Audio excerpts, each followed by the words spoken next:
Ang mabuting balita ng Panginoon, ayon sa sulat sa mga taga-Roma,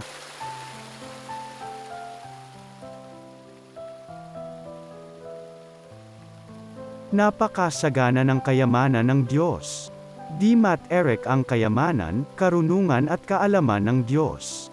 Hindi malirip ang kanyang mga panukala at pamamaraan. Gaya ng nasusulat, sapagkat sino ang nakaalam sa pag-iisip ng Panginoon, o sino ang nakapagkaloob ng anuman sa Diyos para siya na may gantimpalaan. Sapagkat mula sa Kanya at sa pamamagitan niya at sa Kanya ang lahat ng bagay. Sa Kanya ang karangalan magpakailanman. Amen.